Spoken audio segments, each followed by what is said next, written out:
your patience. I apologize for the technical difficulty. I'm Lila Mower, president of Kokua Council, and welcome you all to join this forum on housing and affordable housing. We have as our guests Senator Stanley Chang, Kim Coco Iwamoto, and Dr. Kelii Akina. And each of them will have up to roughly 20 minutes to do a presentation on housing and affordable housing. And when each of them are through, at the end of all three presentations, we will then go into questions and answers.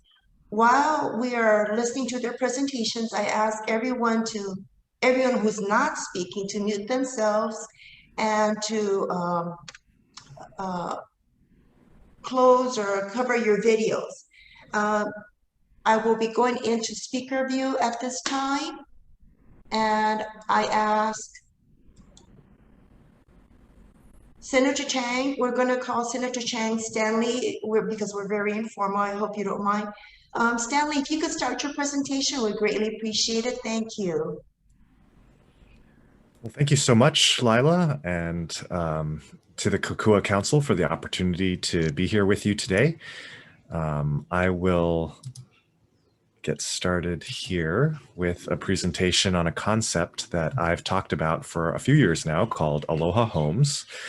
And I just want to start by emphasizing that even though the housing shortage in Hawaii has been a well-known issue for many decades now, the fact that we are in the worst economic crisis in generations with the worst unemployment rate in generations, the fact that vacation rental demand has crashed over the last 2 years, and yet housing prices have continued to break all-time records shows just how desperate the situation is, especially with respect to building more supply. Often at the legislature, when we look at problems, we look to other jurisdictions like California. The only problem is, as we all know, the housing shortage in places like the Bay Area and Southern California is probably even worse than it is here. Luckily, there are jurisdictions around the world that have solved housing shortages. And a notable example is Singapore, where over 80% of the population lives in public housing. It is considered one of the best public housing programs in the world. So how do they do it? They start with a central provident fund. So here in America, we're familiar with Medicare and Social Security withholdings from your paycheck. In Singapore, not only do they do withholding for retirement and healthcare, but also for housing. So every working Singaporean has been saving money into a housing account. They take those funds to the Housing and Development Board, which is the public housing developer in Singapore. And HDB has been building tons of housing, over 1 million units over the course of its history. And in this entire slide presentation, this is the most important slide. This is the only magic trick. HDB has been building enough supply to meet demand. Back in the 80s, it was over 30,000 units per year.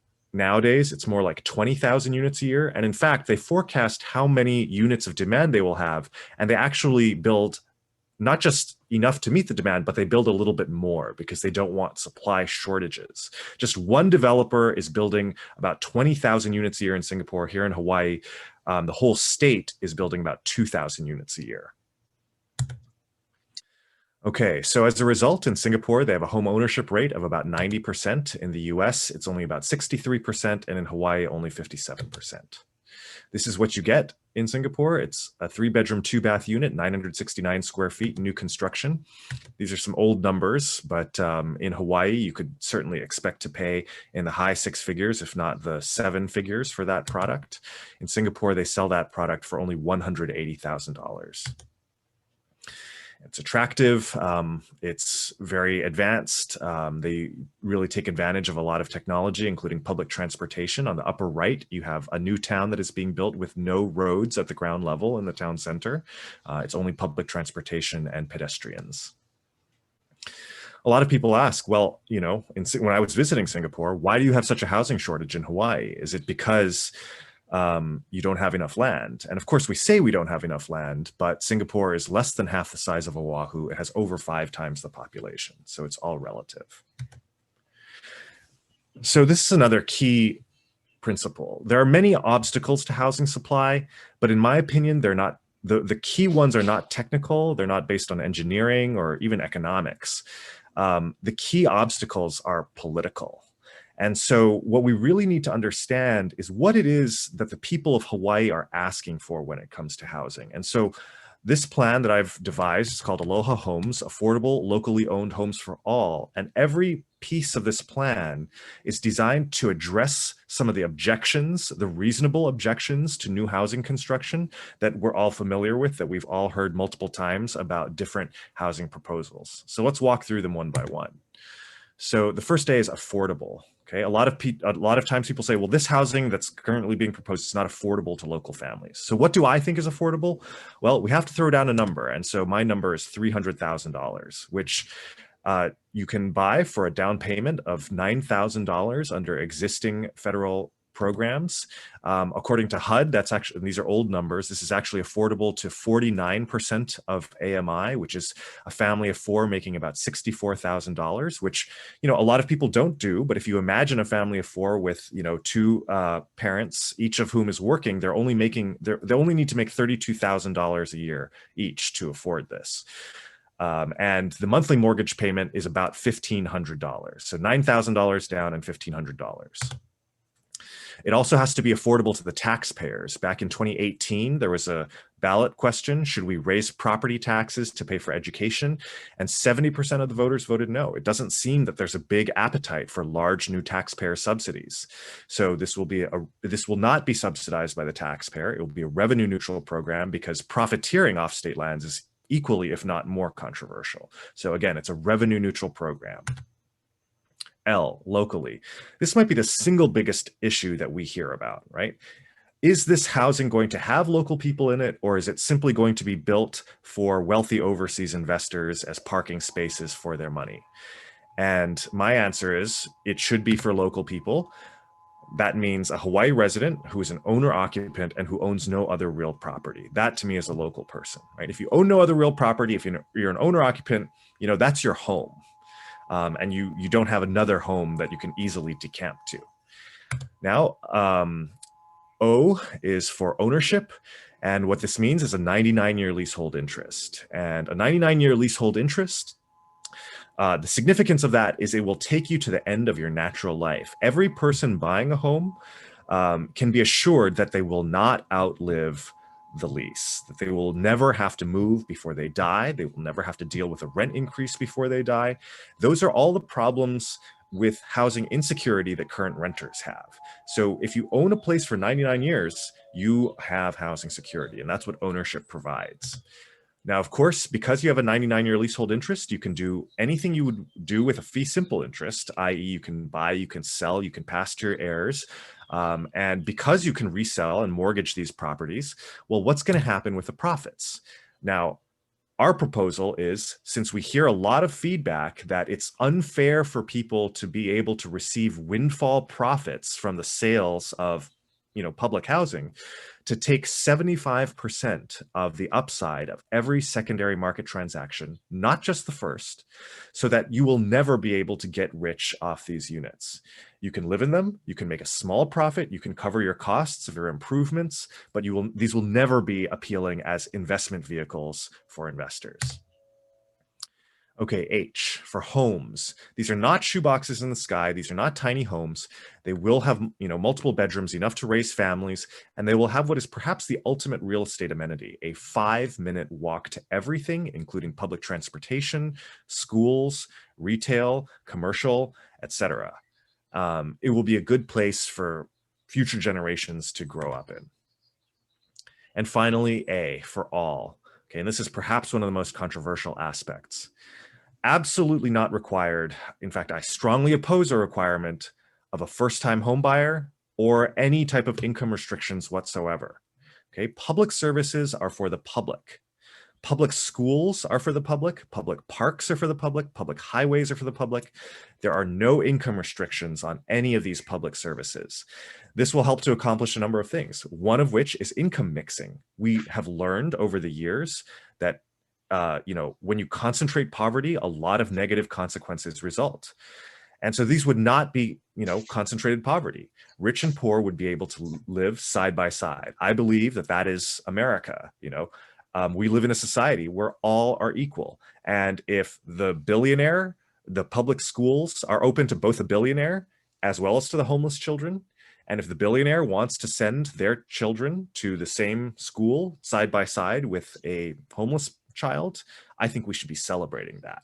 And that is a way to offer buy-in to all sectors of society. This is just a quick illustration of how that plays out at the federal level. This is a federal budget slide. These are old numbers, but the top three parts of the federal budget are Medicare and Medicaid, Social Security, defense, and number 4 is interest on the debt. These constitute the large majority of the federal budget. Housing is just that small blue box in the bottom right. What do Medicare, Social Security, and defense have in common? They are all for everybody with no income restrictions. Even Donald Trump qualified for Social Security, Medicare, and of course, defense protects him like every American. And that is why even Donald Trump has pledged never to cut Social Security, Medicare, and defense. Across the political spectrum, when public services are made available to the public, they are popular. So why is this important? Every year, on average, the DOE graduates about 11,000 high school seniors, and that's not even counting the private schools. Here are some of them from a recent Hilo High School graduation. Every year, on average, the state of Hawaii produces about 2,000 units of housing. No matter how you cut it, 11,000 does not go into 2,000, okay? All 11,000 of these graduates could be billionaires, but it does not matter, right? The housing simply does not exist to house them. And so if we continue to undersupply the market as we have been doing for the last decades, for generations now, I encourage our political leaders to be honest with our young people at graduation and say to them, now that you are an adult, it's great that you were born and raised and educated here, but you have to leave and you cannot come back, because we as a state have decided not to build enough housing for you. That's the reality. That is the sad reality that generations of local people have grown up with. I am not okay with that reality.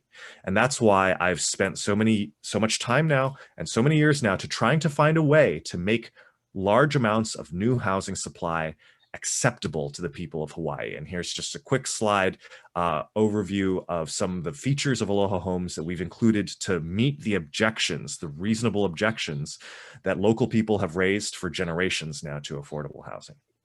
So let me leave it there. Thank you again for the opportunity to present today. And I look forward to talking story and Q&A more in the rest of this program.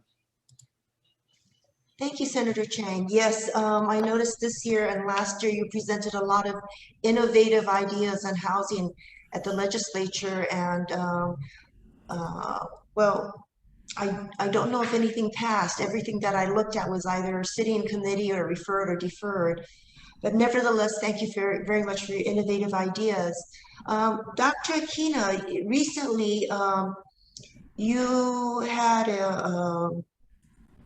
I think it was an online discussion that I was one of the audience regarding Bill 10 on Maui, addressing affordable housing. And would like to hear your thoughts about housing and affordable housing. So Dr. Kelii Akina, please, may we please hear from you next. Thank you. Well, thank you very much, Lila. I appreciate it. First of all, aloha mai to everyone. Great to see you today, and I'm so delighted that Kokua Council has brought so many fine people together.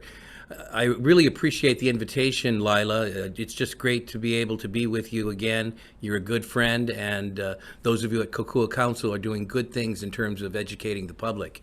Senator Stanley Chang, that was a great presentation. I had some questions for you, and I'll reserve that for the Q&A time, but I appreciate all that you're doing to advance affordable housing. And Kim Coco Iwamoto, I'm honored to be on board with you today as well.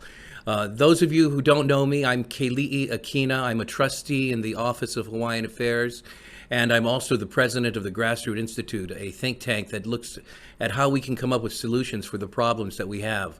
What I'd like to do is share a little bit about the macro view. I love the way that Senator Chang presented an on-the-ground solution, and I'm sure that there are many of these that we can look at. But I also want to take a look at a 20,000-foot level at the economy, at precisely what the problems with the economy and the government are that have resulted in this critical shortage of housing. So if you'll excuse me, I'd like to set up a slideshow now, and if anyone who's watching would just wave your hand, let me know that you actually see my slideshow. Can you see the slide right now, everybody? Yes. All right, that's great. You know, what we're really talking about today is solving Hawaii's housing crisis. And I believe that all of us around the table recognize that we must make it possible for everyone in Hawaii to have the opportunity to afford housing. That's an absolute critical for the next several years, next future that we have. Hawaii, unfortunately, has the least affordable housing of any state in the nation. The median price of a single-family home has now hit $920,000.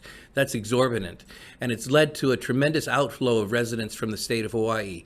Since 2016, Hawaii's population, if I take net figures, has fallen by 22,000 people, and the rate of people leaving the state has become one of the highest in the nation.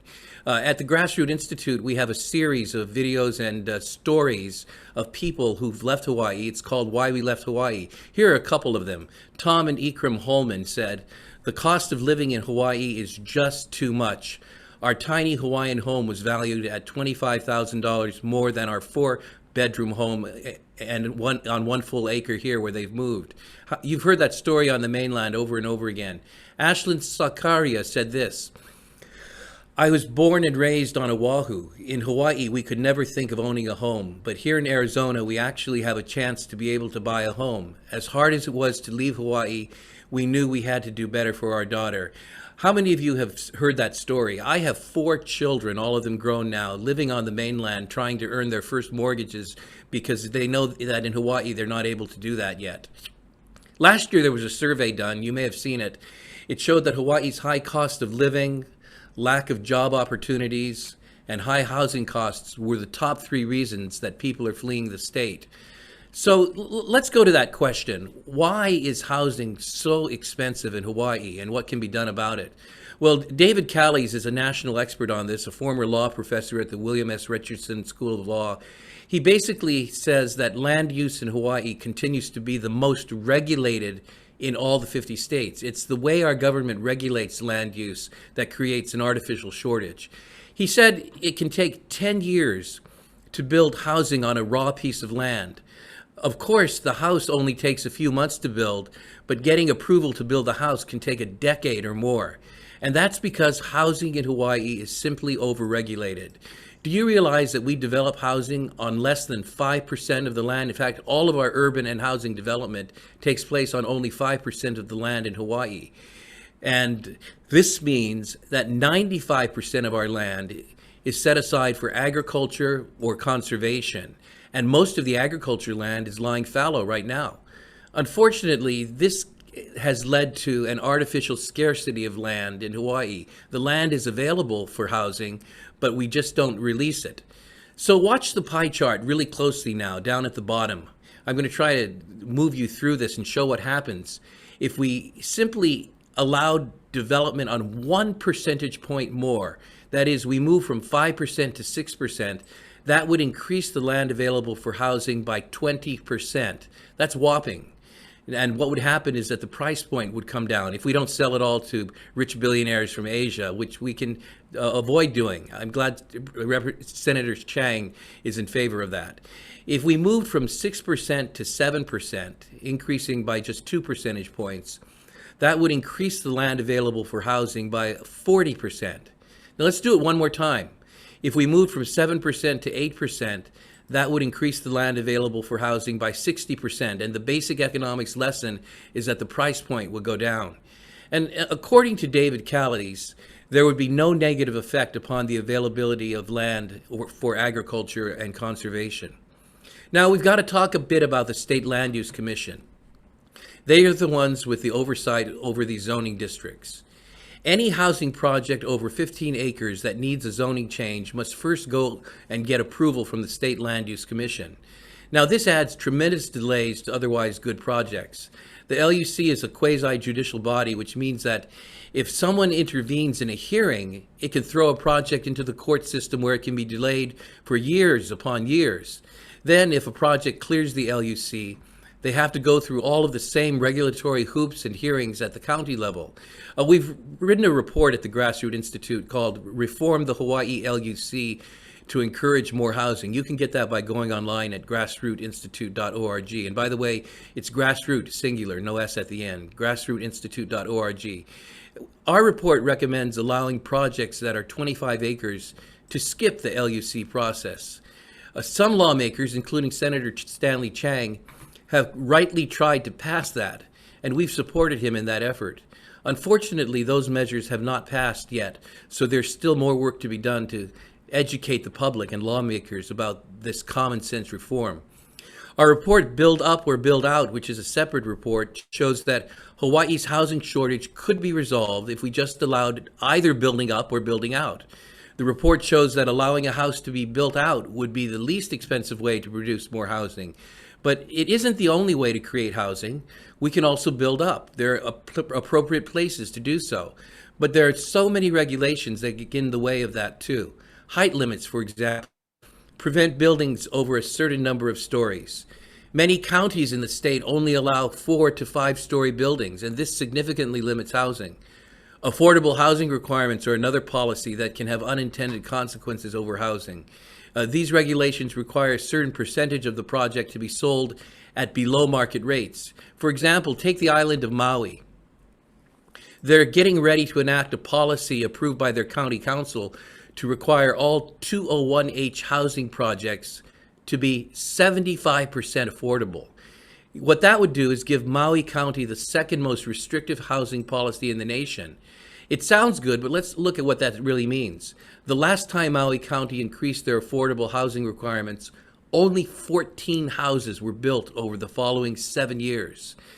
The only places with higher affordable housing requirements are 3 municipalities that have 100% affordable mandates: Santa Paula in California, Oxnard in California, and Aquina in Massachusetts. After they enacted the mandate, housing growth in those 3 municipalities declined by more than 60% over the following 10 years.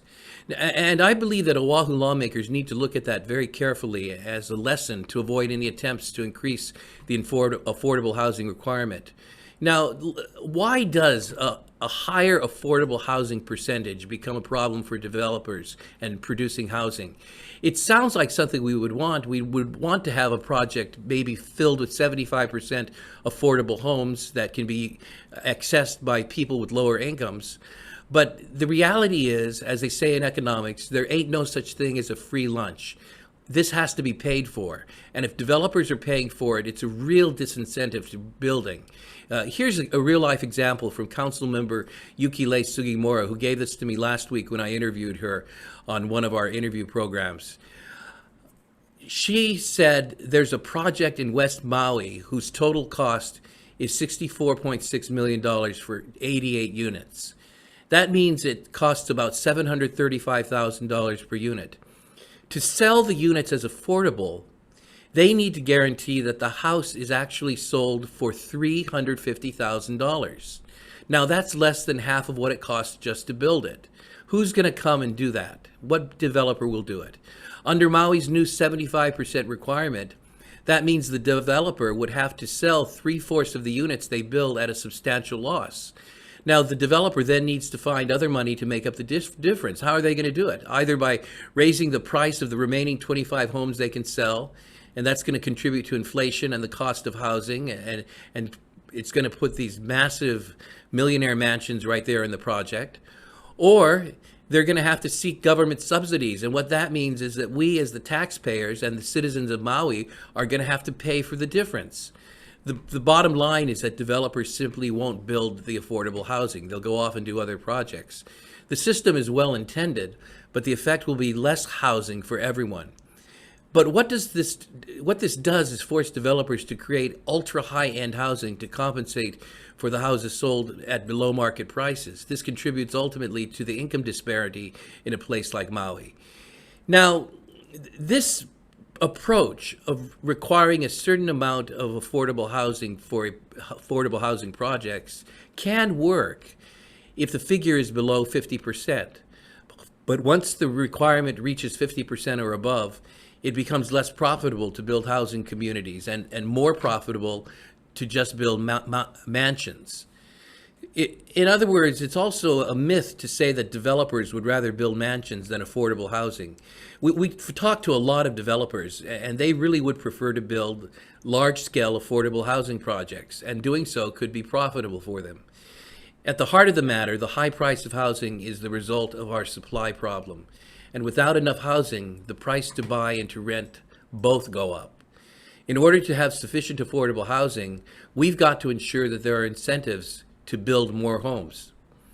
And what that means is working together to remove barriers and burdens that slow down the building of affordable housing and prevent new solutions and innovations that will address the housing crisis.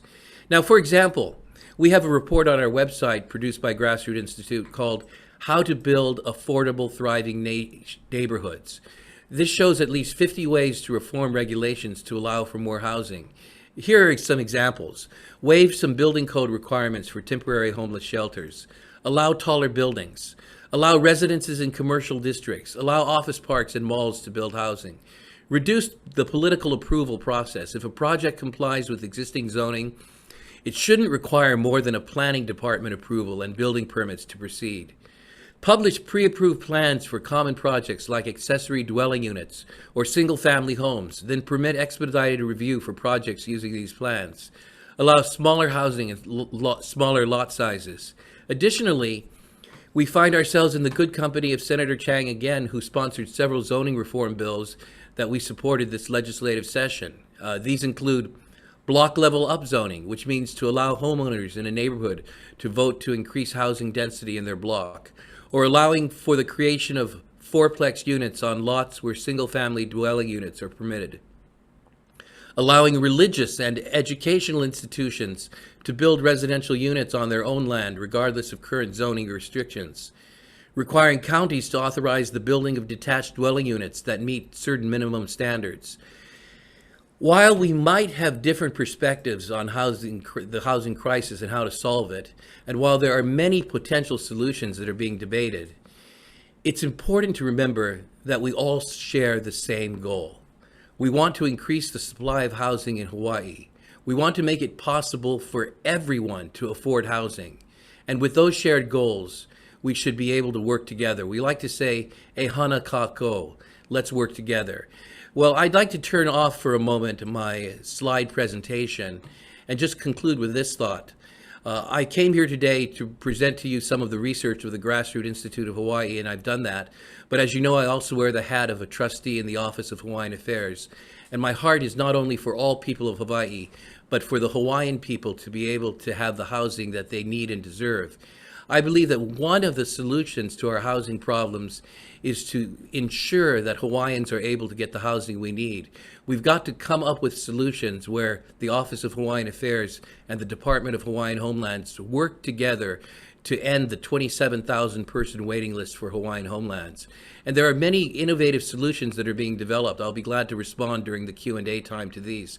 But once again, my mahalo to Kokua Council for this opportunity to talk about a very crucial issue.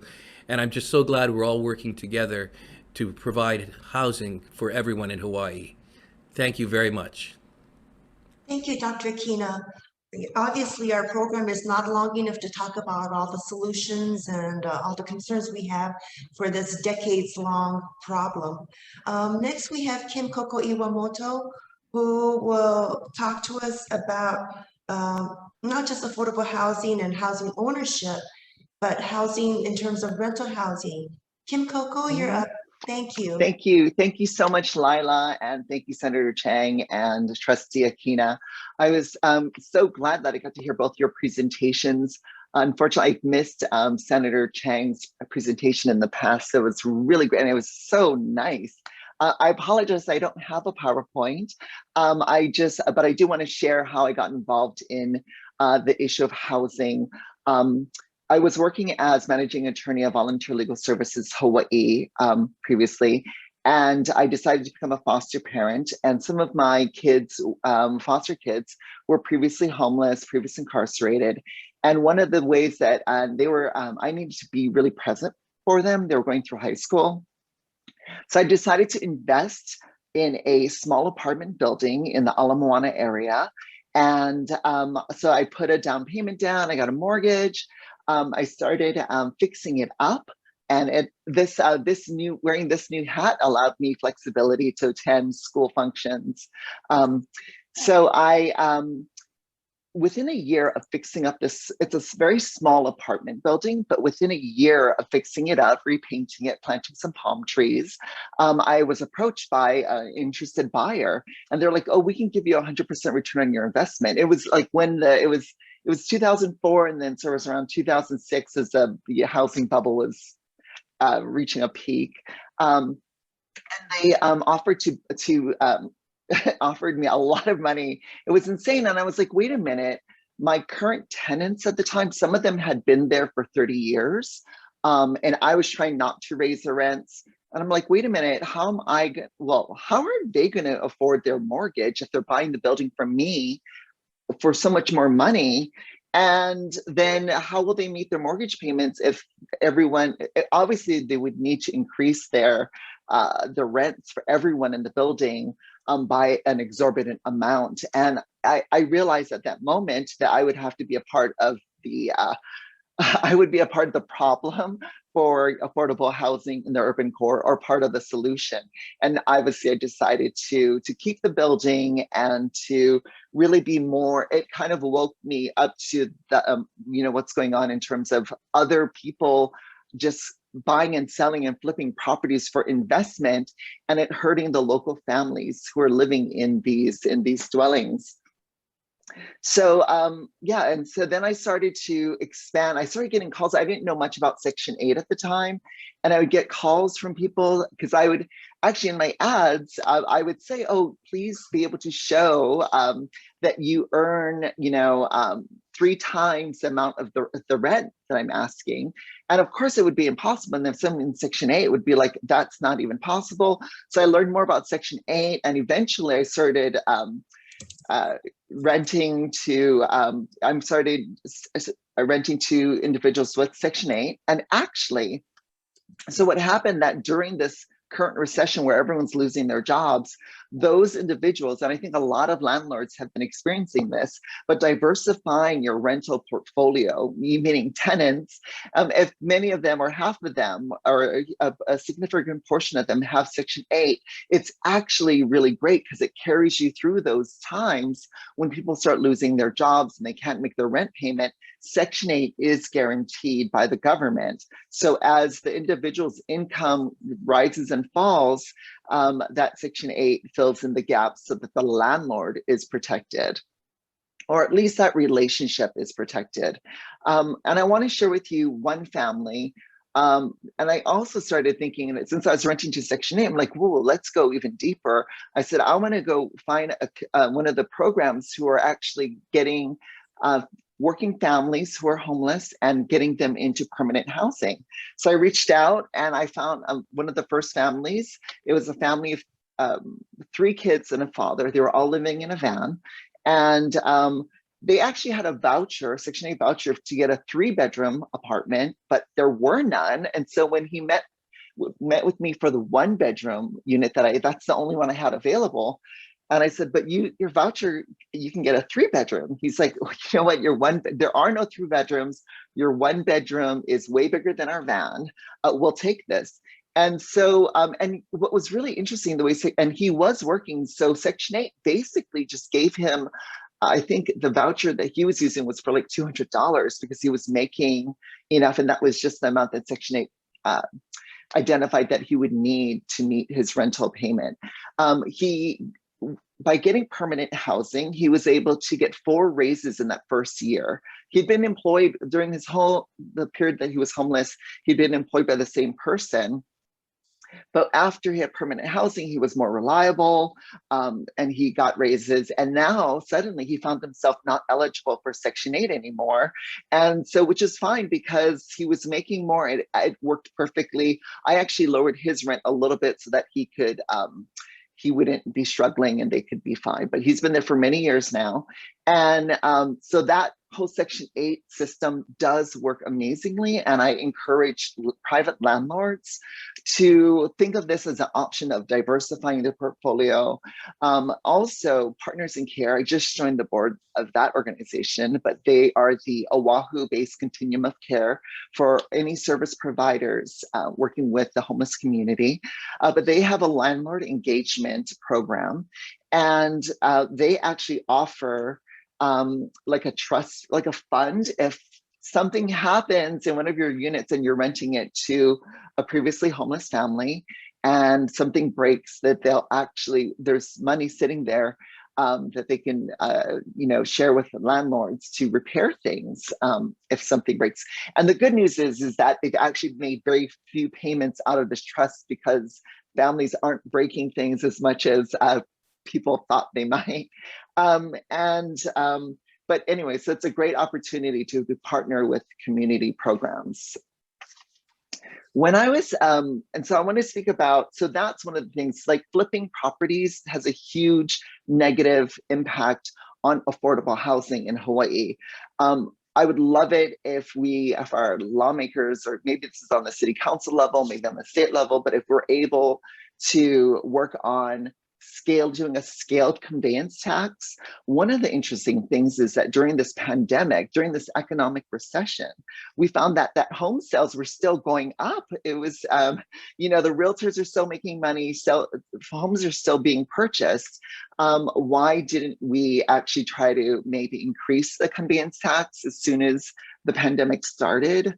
Well, it's information for the future, because what we know is that home prices, well, it just seems like real estate is going to constantly be making money. So is there a way to harness some of that, that revenue generation opportunity, and then using that revenue to fund our Section 8 programs? So that's one, conveyance tax.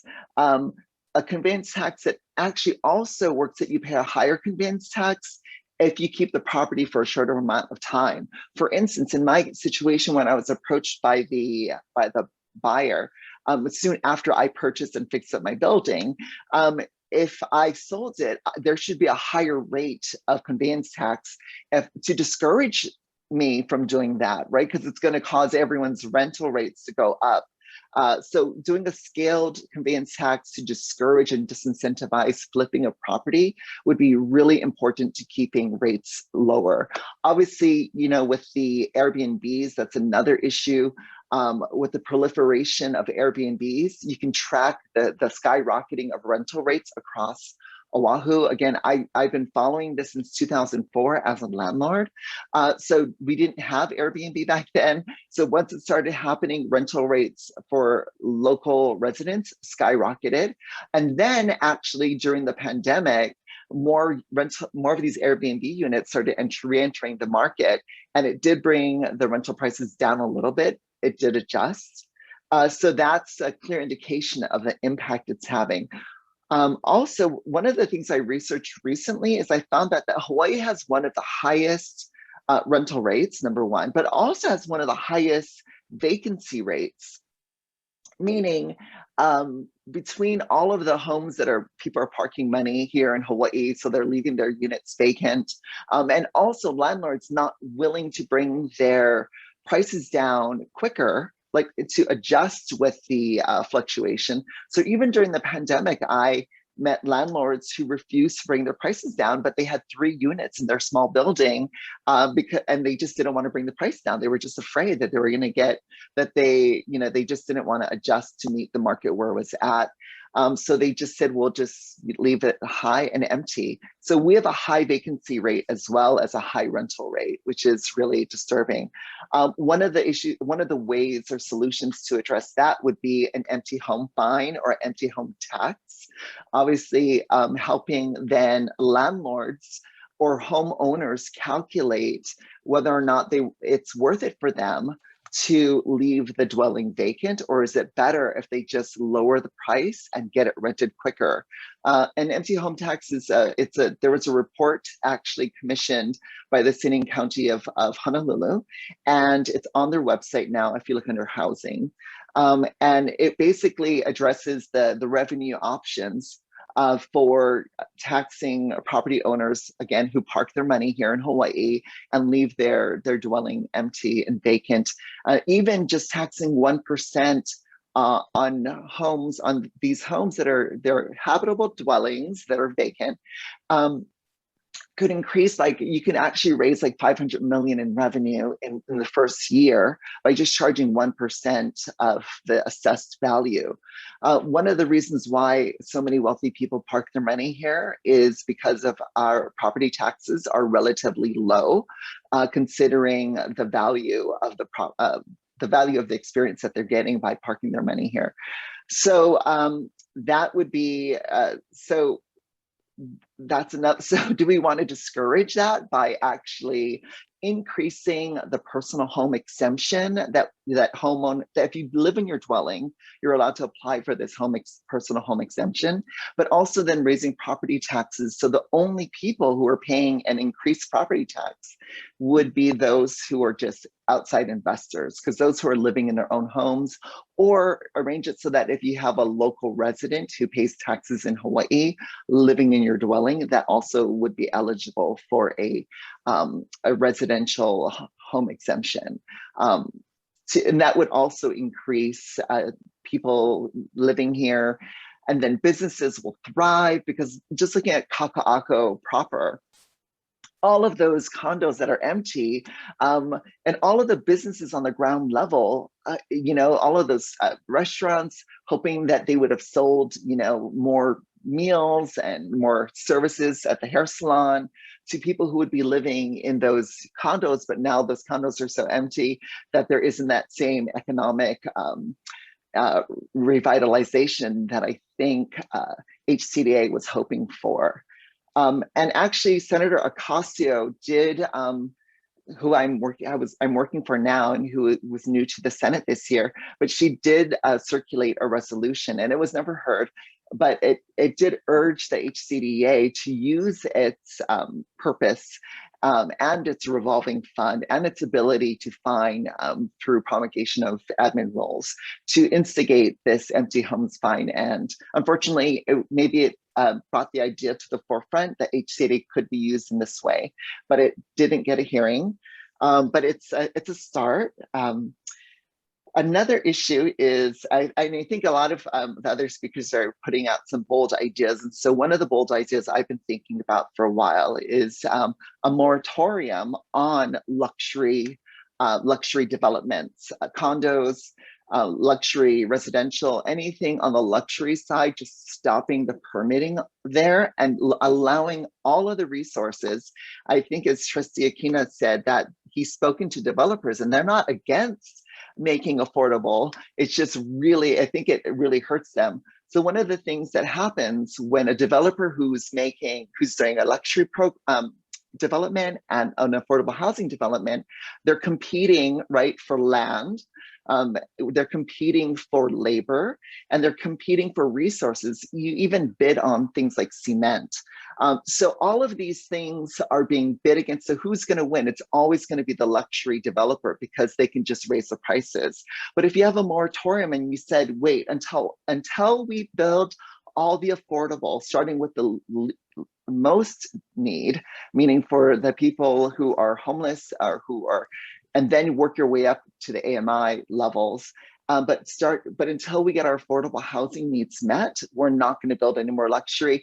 And if you do help to build affordable, you'll get these little credit points so that when it's time to build a luxury, you will be first in line. And that can bring in like the architects, the electricians, all of the labor who's involved in the affordable housing. If all of those, they combine their credits their golden stars that they've earned to address our problem and our need, then they collectively can be at the top of the list for a luxury program once we reopen that. But that's, I think, a bold idea that can happen. And when I mentioned this to the Building Industry Association, some of the members there, when they were vetting candidates and stuff, they said, yeah, that actually doesn't seem like it would be a problem because we would all be working. Everyone would be working. As long as it's equal and fair across the board, it could be an option. Another issue is rent control and rent stabilization. And I know that Trustee Akina has issues with that. I think I read something in researching this, but Peter Savio, who's also a developer of affordable housing, he mentioned a story about his aunt living in rent control in New York City and having that stabilized rent early on in her life. And then as she built her career, her rent stayed the same, her earning potential increased. By the end of her life, she was able to build a lot of equity. And so that model could also work. And I think something like that needs to happen here as well. Of course, there's so many other intersecting issues around affordable housing and people actually slipping into homelessness. Like, we need to obviously look at our bankruptcy laws. At one point, the bankruptcy laws were much easier to access. In fact, when I was at Volunteer Legal Services Hawaii, we had a pro se bankruptcy clinic. I think it's become more difficult now. So we need to kind of start looking at how the lobbyists for all of these financial institutions have chipped away at what was once a consumer protection law, has now dulled that kind of safeguard and safety net for people who, and then what happens, right, if people's wages are being garnished, they can't even get the money to pay for rent. And that's part of the thing that's happening. So there's all this stuff happening on the periphery that impacts how affordable housing is for our local people. And I think I've reached my 20 minutes. Yeah, and I also have questions for the other speakers, and I welcome their questions. And but thank you so much. I appreciate your time. Well, thank you very much, Kim Coco. We understand that housing is a very complex issue that we've been tackling, again, I said, for decades. And it's not just Hawaii, it's all over the world, I noticed. And you've brought up some great ideas. It's now time for question and answer. So if anybody would like to raise their hand using the raise hand icon, please start. I see a number of hands up. Rick, Doug, can you monitor and let me know who's first?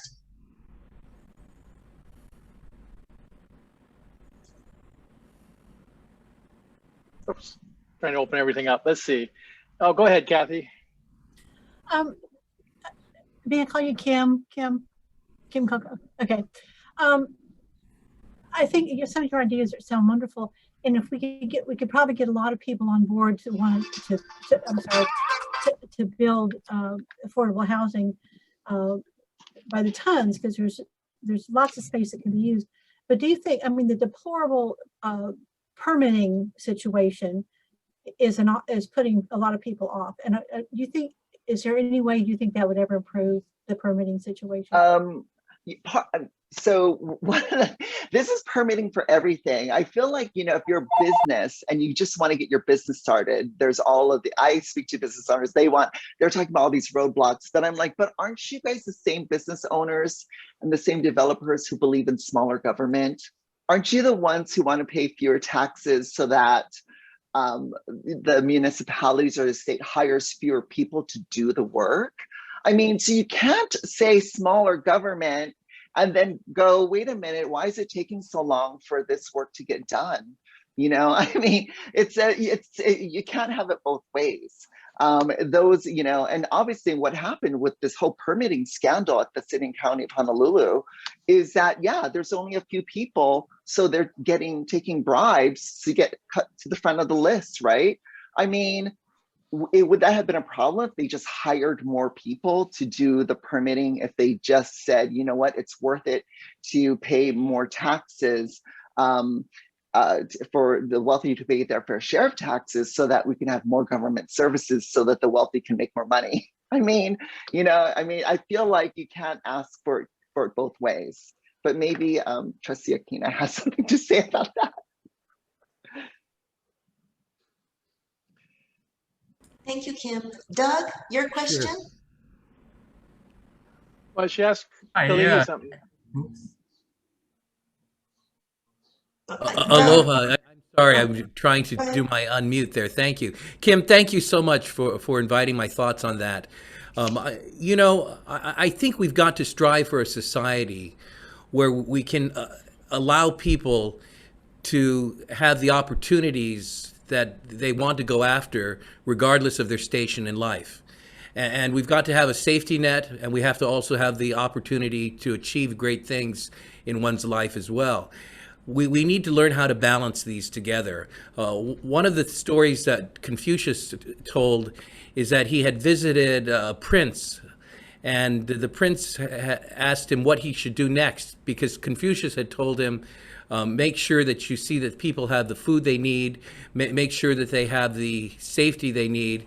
And the prince then asked, is it all right for me to be able to grow in wealth? And Confucius said to him, it's all right for you to grow in wealth so long as everybody else in your kingdom grows in wealth. And so I do think there is a challenge to that, but that's the ultimate vision that we want to achieve. And our research shows us this, that when we allow the market to operate the way it's supposed to operate, and when we reduce government interference, those who produce at the top end housing and other things, jobs and so forth that build the economy, actually do provide opportunities for others to rise up the ladder as well. My heart breaks when I look at the level of income disparity, so I share that with you, Kim. But I do hope we can find a society where all people are able to flourish together. Thanks for asking. Thank you, Dr. And Doug, you had a Akina. question? Yeah, I do. And let me briefly introduce myself. I'm Doug Matsuoka, Doug Matsuoka. I'm a volunteer director at Coco Council. I work at Hawaii Meals on Wheels, and I'm a founding member of the Hawaii Guerrilla Video Hui. I'm a renter, which I think most of our council are owners. I'm a renter, and not too long ago I was homeless. I'm working now, and as long as I'm working, I can afford the rent. If I wasn't working, then I'd be out on the street. I have a lot of questions, but there's one big one that we asked the mayoral candidates that didn't come up. And before I ask the question, Dr. Akina, I think that's kind of trickle down. I think that's not going to work. That sounds very Reagan-esque, just my opinion. But that's a prologue to what I want to ask is rent control. Won't rent control work? I'm ready for it. Heck.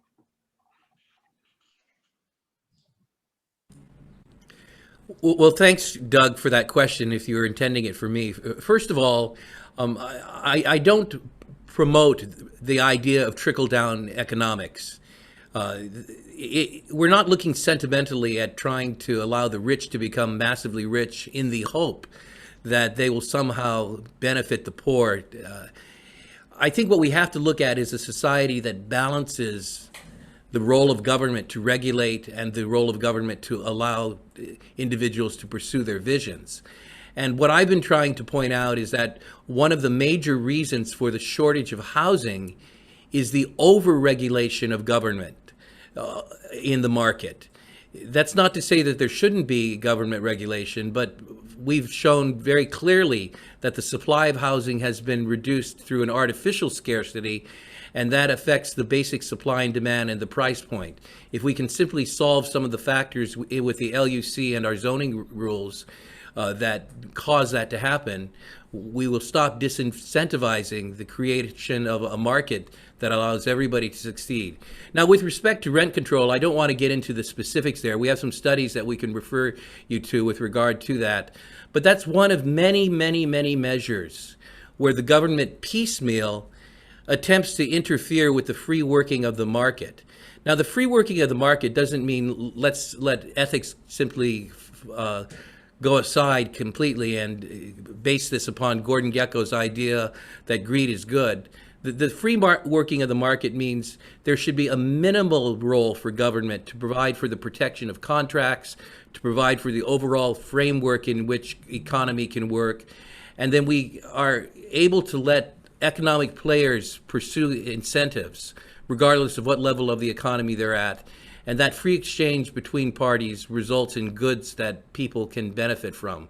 So with respect to rent controls, we may be doing something of value to some individuals, but we're also violating the rights of other individuals, the owners of that property. How do we find the right balance? The less regulation we have, the more likely it is we'll find the right balance. Thank you. Thanks. If anyone else wants to answer it too, I'm up for it.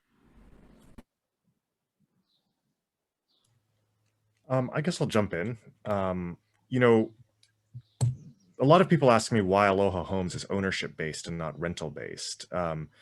Vienna actually is similar to Singapore. Over 60% of the population of Vienna lives in public housing, and they're all renters, and rent control exists in Vienna in both the public and private sectors. So it can work too, but in America, after generations of the idea that ownership is the American dream and is key to security, I think it just needs less education. That you know, people seem to like the idea of ownership more. Now, if you look at systems where rent control has not been successful or widely, you know, widely accepted the way that it is in Vienna, you know, look at, say, California, which has rent control. New York has rent control. The success of the Vienna model is that everybody gets it. Okay, everybody gets it, rich and poor alike, regardless of ethnicity, regardless of any status. When you have a system like in California or New York that's a housing undersupplied system where you have a housing shortage, there are the lucky few who get rent control and then everyone else who doesn't. And that division in the society is, you know, a political problem that has caused rent control to become very unpopular in places like California and New York. But in theory, rent control is not, it can work as long as there is no scarcity of housing.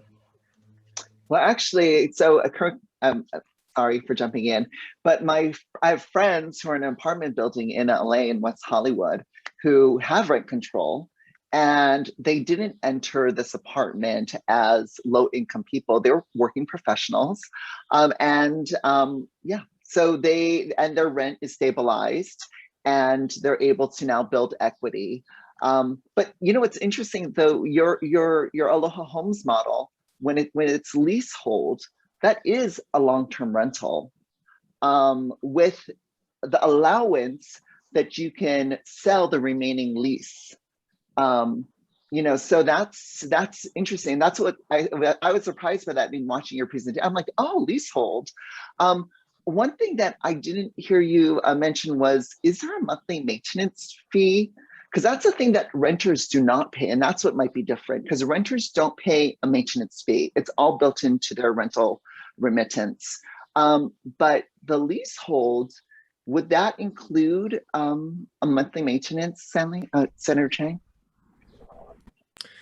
Yes, it would. And so they would, you know, it would be like any other condominium building. They would be paying a monthly maintenance fee.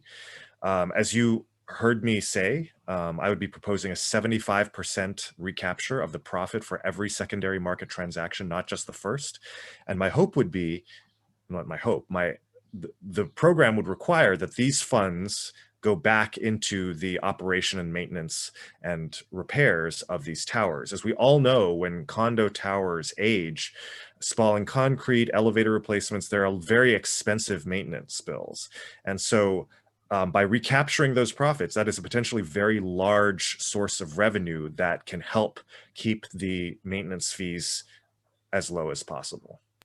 Right, and then I think about the condo building across from Sports Authority, and I can't remember the name, but it was supposed to be a workforce development building, and then they were handed over management, and their monthly maintenance fees skyrocketed, and I'm like, wow, how do the homeowners or leaseholders of your Aloha Homes vision, how would they deal with those huge spikes that might happen because something happened? I mean, would there be a cap on a monthly maintenance that a developer could hand over to these leaseholders? You know, obviously there are problems at that project, and there are problems at a number of projects. The idea would not be that we would prescribe limits. Every building, every tower would be different.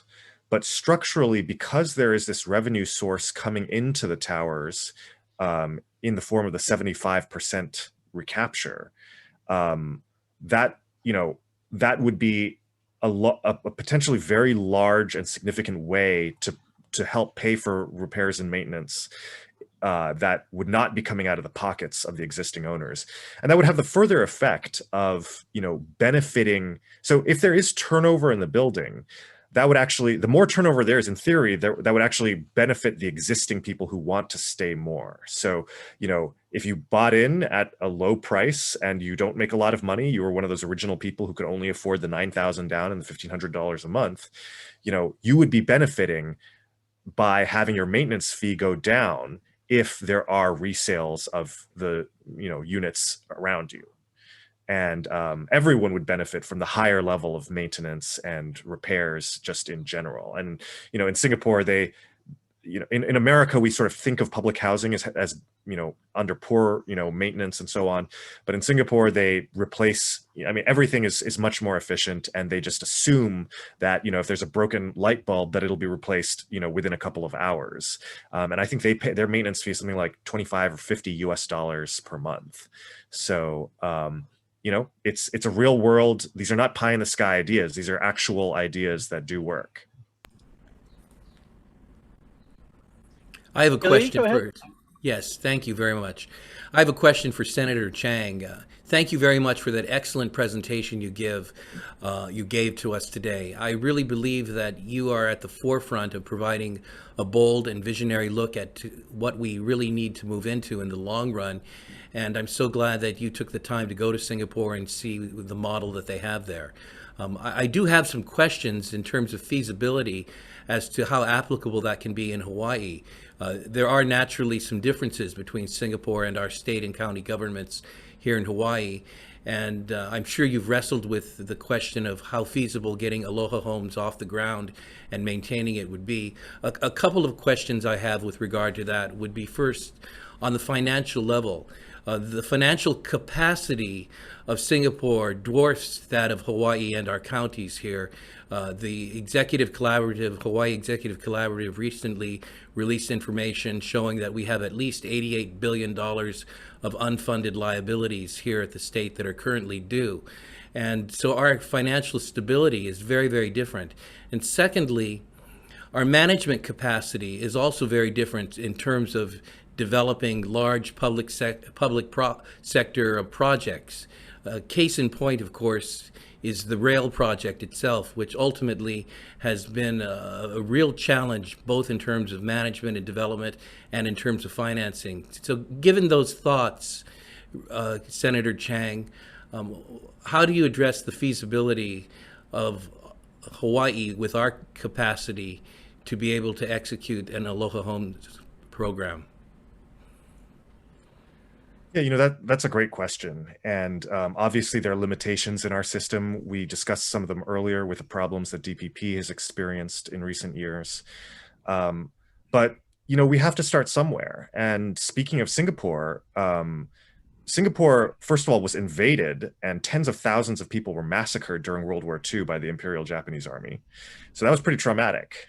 Right. Then it was given independence in 1961. It merged with Malaysia in 1963, and then it was kicked out of Malaysia in 1965. There were massive racial riots.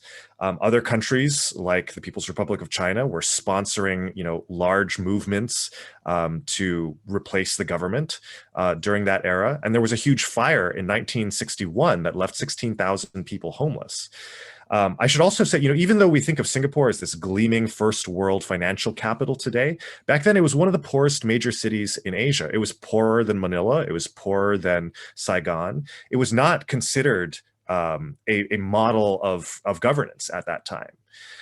it was precisely because they were in such dire straits that they embarked on this massive public housing building program, because they had no other choice. In some ways here in Hawaii, we're lucky. Most of the voters are homeowners, and the voters don't necessarily feel that same urgency of, whoa, we had like 4 changes of government in just one generation. We watched our siblings and our parents and our children get massacred. The British Navy pulled out of Singapore in the 1970s, which was as big a deal as if the United States Navy were to pull out of Hawaii. And because they had their backs against the wall, and because they needed to provide people with housing, and just to replace just the huge squatter encampments, the slums that were destroyed in fires and so on, they took the plunge, and they plunged into the deep end, and it was not perfect. Those early units were not what we would consider acceptable today in Hawaii. They were 10-story units with no elevator. Okay, so people were expected to walk up and down 10 stories to get to their units. Later, when elevators were put in, they would only stop at every other floor to help save money. So again, not something that probably the people of Hawaii would accept. But over the years, they made improvements, and now you have some of the beautiful housing developments that I showed earlier that are, absolutely state of the art. They're some of the most energy efficient, projects in the world. The authority is investing in, new technologies like energy reflective paints, so that Singapore is a very hot country. It's right on the equator. They can reduce their costs for electricity, for air conditioning, and so on. So I guess the short answer is we have to start somewhere, and things are not perfect today, but the existing status quo of forcing our young people and our less fortunate to leave Hawaii, to me, is a 5-alarm fire that we need to fix. We need to have that sense of urgency. And, I really hope that it doesn't take, a fire that leaves 16,000 people homeless for us to finally have that urgency to act on this issue. But Senator Chang, aren't there lower hanging fruit to address the amount of young people leaving Hawaii? Like I mentioned, doing a scaled conveyance tax, or doing some things to restructure our tax system to disincentivize this kind of profiteering off systems that just force rents to go up. Aren't there things that we could do that don't take the investment infrastructure of the Aloha homes that we could see within the next 10 years instead of the next? I'm not sure how long. If everything went your way, your vision, how soon can we have the first Aloha Homes building erected, versus how soon can we change some of the tax systems, or the incentives and disincentives around rental rates, for instance? Yeah, those are all great points. And, earlier this year at the beginning of the legislative session, we introduced over 60 bills relating to various aspects of affordable housing. One of the bills that the legislature did pass this year was an increase in the conveyance tax on homes priced above $4 million. Now, that's only one small step, but it is, I believe, a step in the right direction. We have to be taking steps in the right direction. And I don't see it necessarily in terms of short-term versus long-term. I think we need to do both. We have to be able to walk and chew gum at the same time. Are there short-term things that we're doing? Yes, like the state just passed an increase in the conveyance tax. When I was on the city council, the council adopted the residential A classification for non-homeowner occupied properties worth over $1 million. And the city council increased the rate of property tax. Now I think it's almost 3 times the rate of owner-occupant properties. So there are things that are happening. You mentioned earlier, Kim Coco, that in 2019, the City and County of Honolulu, the City Council adopted new regulations on vacation rentals to really crack down on the industry. Studies showed at the time that 30 to 50% of Airbnbs immediately disappeared. So those units, in theory, went back into the rental pool, that the housing stock that could be used by local families. And it did have a temporary short-term effect on bringing down rental rates, as you already observed. In 2020, we experienced not a marginal change, but a dramatic change in vacation rental demand. It crashed. It crashed on every single island. What also crashed was the number of sales to wealthy overseas investors, because wealthy overseas investors stopped coming to Hawaii. Even today, in March 2021, international arrivals are down 98% from what they were in March 2020. So today we have less vacation rental demand and less wealthy overseas investors demand than would have been even than the wildest fantasies of those who were campaigning against vacation rentals even just 2 short years ago. And I was one of them. I was elected to the city council, against vacation rentals. That's what the community wanted. And so we have seen that actually the vacation rental market crashed, right? It didn't just go down a little bit, it crashed. And that did not reduce home prices. In fact, home prices have broken all-time highs. On Oahu, $950,000 last month. Maui County, $980,000, and Kauai County, $1.02 million. So the answer is yes, it will take time to build large amounts of new supply. As we've all seen, anytime a policy, a program is shortcutting the process, that is very controversial. Right? There was a Kauai Nui affordable housing development, 74 units, every single one of them affordable. It was built under the 201H program, which has existed for decades now. And the community said, we don't like that this is shortcutting the process, even though it is 100% affordable and even though it's in compliance with a law that's been on the books for decades. So I am not proposing that Aloha Homes shortcut any process. If an environmental impact statement needs to be done, as all of them will need to be done because they will all be on state-owned lands, let that process take place. It may take 5 years, it may take longer. I don't mind waiting as long as after the 5 or 10 years that we finally have a substantial amount of new supply that can actually move the needle. And that won't happen overnight either. Probably what would happen is an administration would propose the first project of one tower, maybe 500 units, just to see how it goes, to see what the demand is like for these 99-year leases, with uncertainty in the maintenance fees, as you've already, correctly pointed out, and see what the demand is. And maybe they'll be able to achieve a $300,000 home price, which I think is already kind of a generous estimate, but maybe they won't. And maybe it'll go up to $400,000 or $500,000 and see what happens. My prediction is that a 2-bedroom a condo with a 99-year lease at $500,000 is still far, far below market, as we've already seen. That was before the recent, bull market in housing prices. And my prediction is those units will sell out immediately, that people will be camping out for those units. And that a lot of those units will be going to people that we don't necessarily think of as deserving to get first crack at affordable housing units. They may be existing homeowners. They may be people with a lot of net worth. They may be people buying them for their children who are currently residing on the mainland.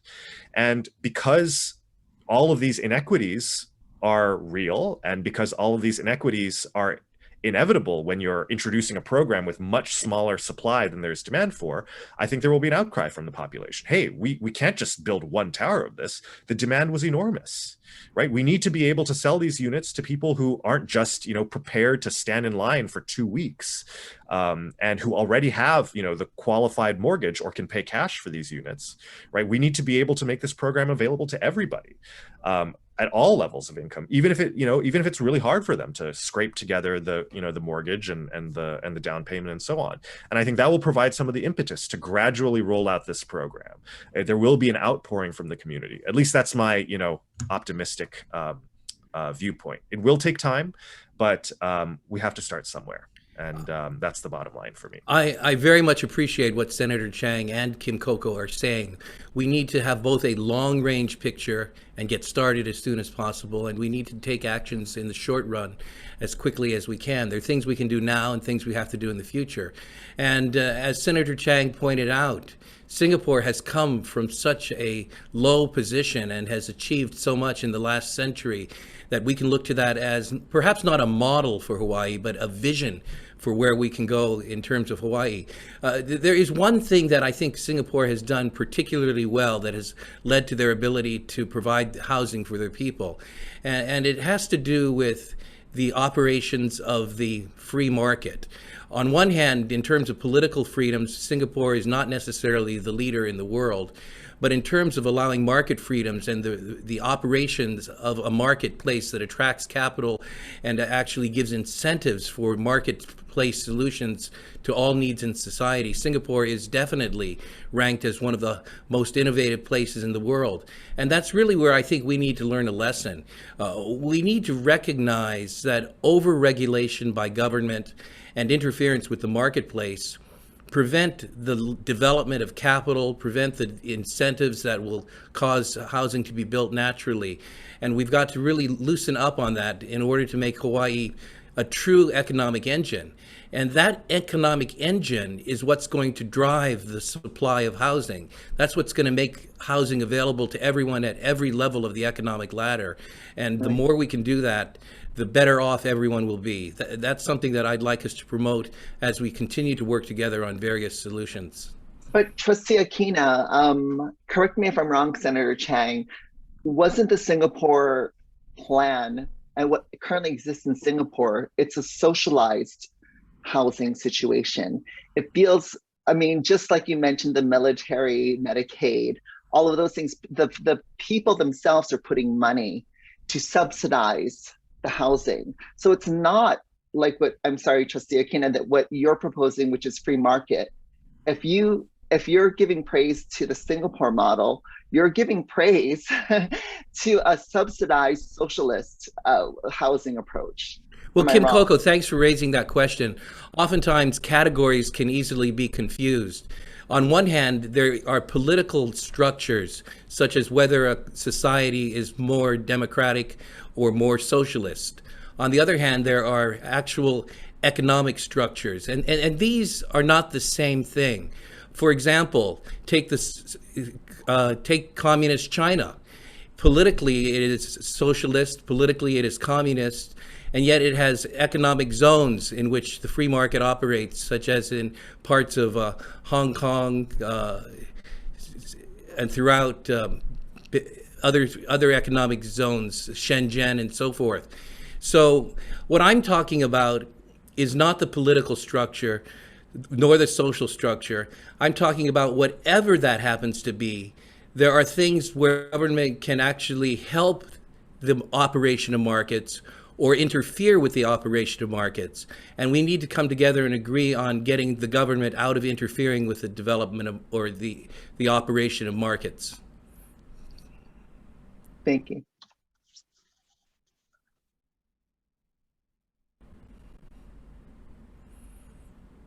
Lila, you're muted. All right, thank you very much for reminding me that I was muted.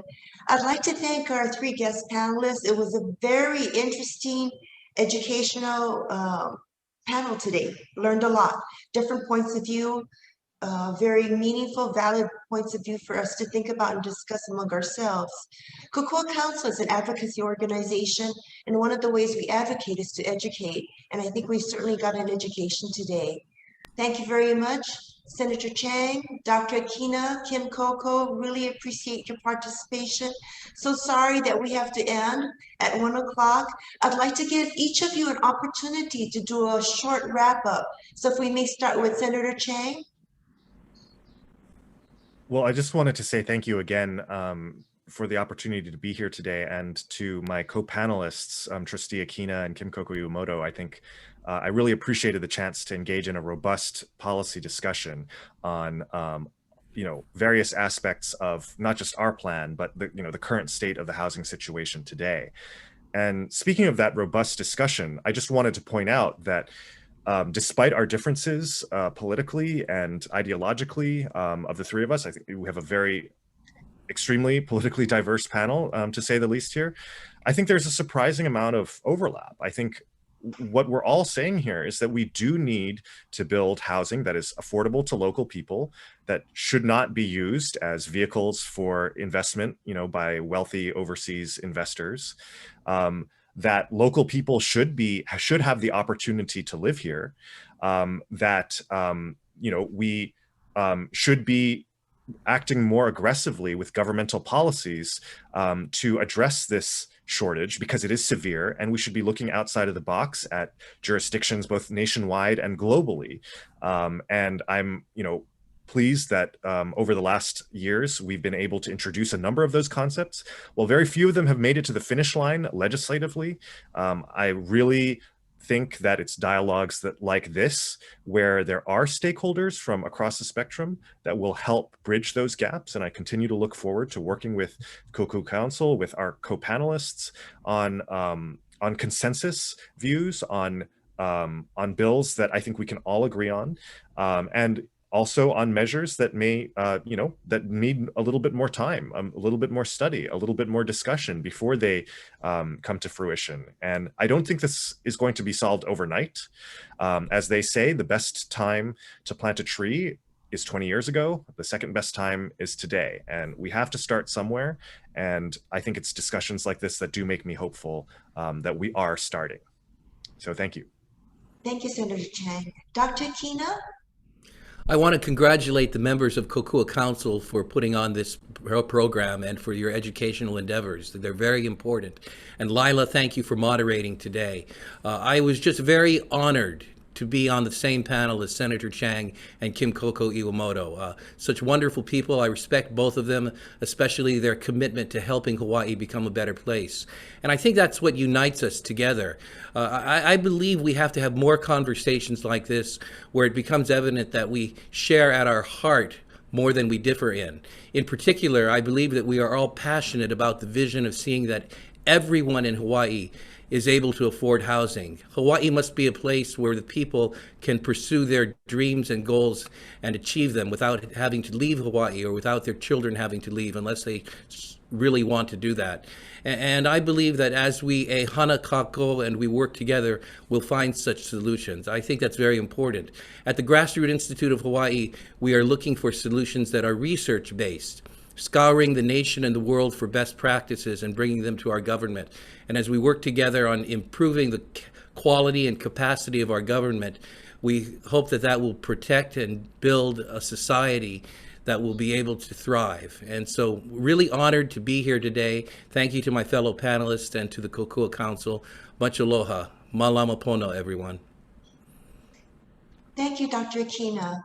Coco? Thank you. Yes, and I share the previous panelist expressions of gratitude to you, Lila, and to the Kokua Council.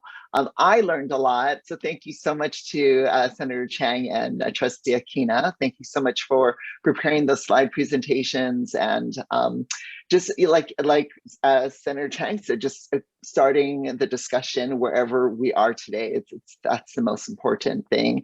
And I really do love the free flow of an exchange of ideas in this kind of collaborative process, as identifying what the challenges are and the possible solutions, as varied as they are.